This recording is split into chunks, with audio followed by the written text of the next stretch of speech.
प्रभु श्री राम माता सीता और भ्राता लक्ष्मण के साथ वनवास में थे। जो कुटिया में रह रहे थे, माता सीता वहां एक सुनहरे हिरण को देखती है और प्रभु श्री राम से कहती है कि आप जाकर के उसे लेकर आइए। प्रभु श्री राम चले जाते हैं, लेकिन भ्राता लक्ष्मण को सुरक्षा में छोड़ जाते हैं कि आप कुटिया की रक्षा कीजिएगा, माता सीता की सुरक्षा कीजिएगा। बहुत लंबा समय बीत जाता है। जब प्रभु नहीं आते तो माता सीता लक्ष्मण जी से कहती है कि आप जाइए भ्राता की खोज में, अपने बड़े भैया की खोज में चले जाइए। लक्ष्मण जी मना करते हैं कि नहीं, वो प्रभु हैं, सर्वज्ञ हैं, आ जाएंगे, आप चिंतित होना बंद कीजिए। माता सीता दुखी हो जाती है। ठीक है माता, आपकी आज्ञा है, मेरी इच्छा नहीं है, लेकिन अनिच्छा से ही मैं जा रहा हूँ।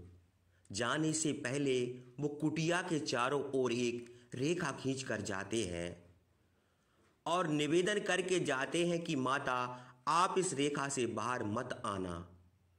माता सीता प्रभु श्री राम और लक्ष्मण जी के अलावा अगर कोई भी उस सीमा रेखा को पार करने का प्रयास करे तो उसकी मृत्यु हो जाए, ऐसी रेखा जो वो खींच कर जाते हैं। फिर क्या होता है, रावण आता है भिक्षुक के रूप में, माता सीता से भिक्षा मांगता है। माता सीता संदेह न करती हैं और भिक्षा देने के लिए उस रेखा को पार कर जाती हैं, जिसे लक्ष्मण रेखा कहा जाता है। रावण तुरंत माता सीता का, यह जो लक्ष्मण रेखा है, इसके पीछे का विज्ञान, इसके पीछे का रहस्य इस वीडियो में आपको बता रहा हूं। आप देख रहे हैं जय करीला धाम। रामचरितमानस में प्रभु श्री राम की जो कथा है, यह आरण्य कांड में लक्ष्मण रेखा की एक कहानी, एक कथा प्रस्तुत नहीं होती है।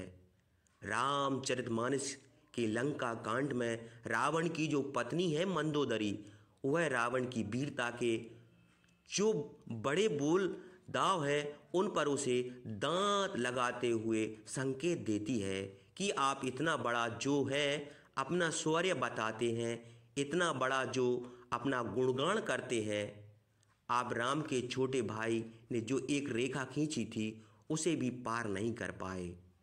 आपने सीता से कहा था कि उसे पार करके आ जाओ। वहाँ इस रेखा के बारे में उल्लेख हुआ है।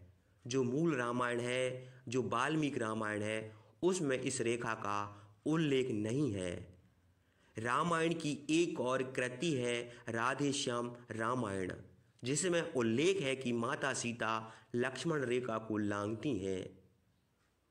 वह अनुपस्थिति मन से केवल अतिथि देवो भव की जो भारतीय परंपरा है उसका सम्मान करने के लिए मेहमानों को भगवान का सम्मान दिया जाना चाहिए। माता सीता केवल रावण को भिक्षा देने के लिए सीमा पार करती है। जब वो इस बात पर बार बार बल देता है कि भिक्षा को कोई भी बाधा के पार स्वीकार नहीं किया जा सकता, तब जाकर के माता सीता रेखा पार करती हैं। और कहा जाता है कि जो रेखा लक्ष्मण रेखा है, दंडकारणी के जो वन है, जंगल है, वहाँ पंचवटी में खींची गई थी। इस समय यह महाराष्ट्र के नासिक शहर का हिस्सा। लक्ष्मण रेखा के बारे में सब जानते हैं, लेकिन इसका जो नाम है, असली नाम, वास्तविक नाम, वो है सोमतीति विद्या।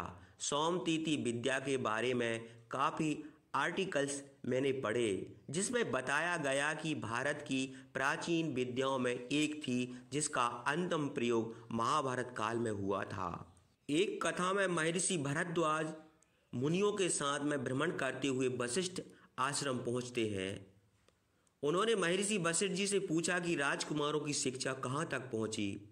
तो महर्षि वशिष्ठ कहते हैं कि जो ब्रह्मचारी राम है, उन्होंने अग्नि अस्त्र, ब्रह्मास्त्र का संज्ञान करना सीख लिया है, धनुर्वेद में पारंगत हो गए हैं। महर्षि विश्वामित्र के द्वारा जो ब्रह्मचारी राजकुमार लक्ष्मण है, ये एक दुर्लभ सोमतीति विद्या सीख रहे हैं। यह वह काल था, उस समय पृथ्वी पर गुरुकुलों में यह विद्या सिखाई जाती थी। महर्षि विश्वामित्र के गुरुकुल में, महर्षि वशिष्ठ के गुरुकुल में, महर्षि भारद्वाज के गुरुकुल में विद्या सिखाई जाती थी। उस रेखा को पृथ्वी पर गोलाकार अगर खींच दी जाती है तो उसके अंदर जो भी रहा है वो सुरक्षित रहता है, लेकिन बाहर से अंदर अगर कोई ज़बरदस्ती आना चाहता, प्रवेश करना चाहता है, तो उस अग्नि का और विद्युत का ऐसा झटका लगता है कि वो राख बन जाता है। तो जो भी व्यक्ति या वस्तु उसमें प्रवेश करती है वह राख बन जाती है। ब्रह्मचारी लक्ष्मण इस विद्या में इतने पारंगत हो गए कि बाद में ये तीन विद्याओं की जगह लक्ष्मण रेखा कहलाने लगी।